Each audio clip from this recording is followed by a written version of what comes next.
Hello and welcome, it's me Martin, and today we're going to be looking at the second written assignment, but part B. And I'd like to, just before we start the video, I'd like to say thank you to everybody who has subscribed and liked the previous video.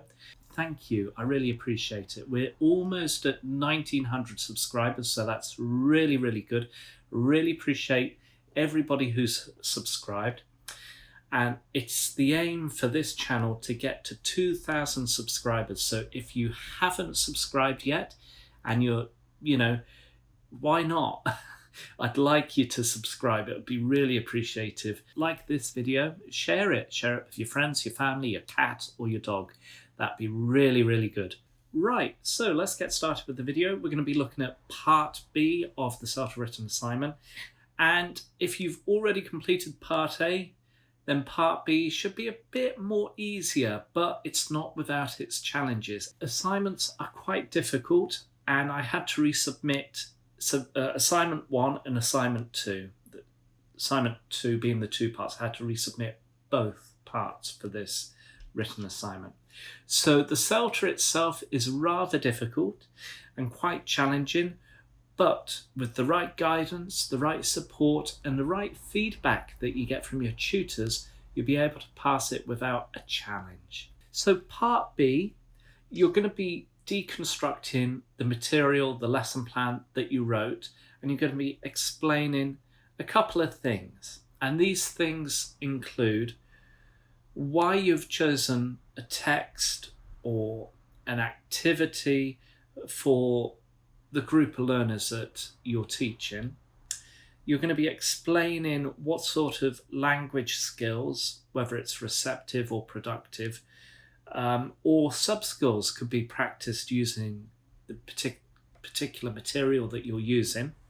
You're going to be designing and submitting tasks for practicing these skills, and you're going to say why you think these tasks will help you achieve your aims. So it's a really detailed lesson plan. Essentially, you're going to be including a lot of material, the lesson plan that you've written, the materials that you've selected for part A, and also the class profile that you've analysed and you've written about. All this will help you with part B. So there are 4 things. So I was given, say why you have chosen this text for this specific group of learners. Say what language skills and or sub-skills could be practiced using this text. Saying what productive language skills and or sub-skills could be practiced using this text. Design and submit tasks for practicing these skills and say why you think these tasks will help you achieve your aims. So part B is a little bit shorter with regards to how much you have to write. Part A takes a lot of the time, but part B, not so much. And there's also a reference list that you need to incorporate. And if I have a look at the feedback for part B, I've got assessment criteria. I've got 3 parts for part B. Correctly using terminology that relates to language skills and sub-skills. So again, terminology is very important for the CELTA.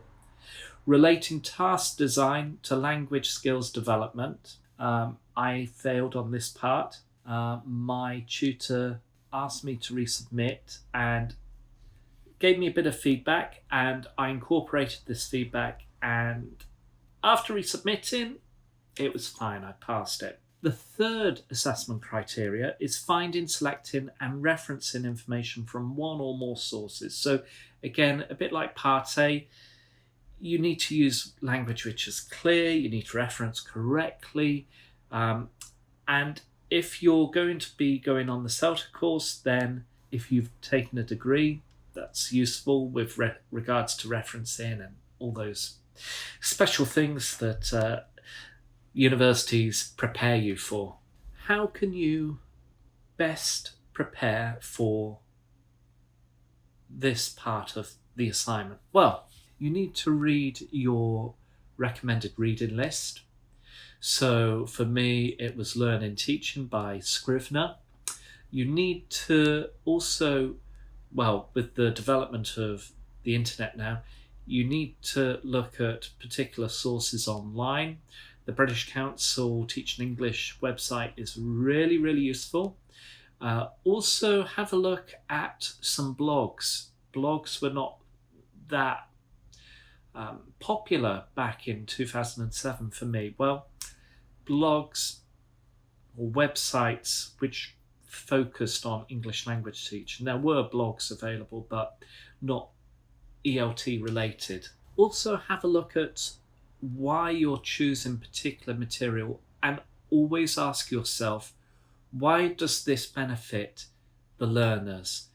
What are the learners' weaknesses? Again, in part A, I recommended that you have a notebook and a pen and try and answer why certain things will benefit the students.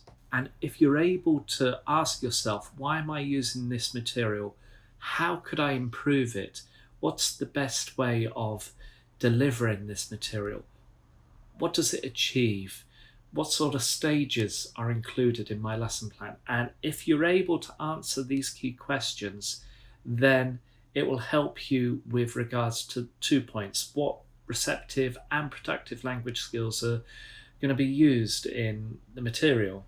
And finally, if you have a lot of ideas, try and focus it in and always include the material with regards to what you're writing for part B.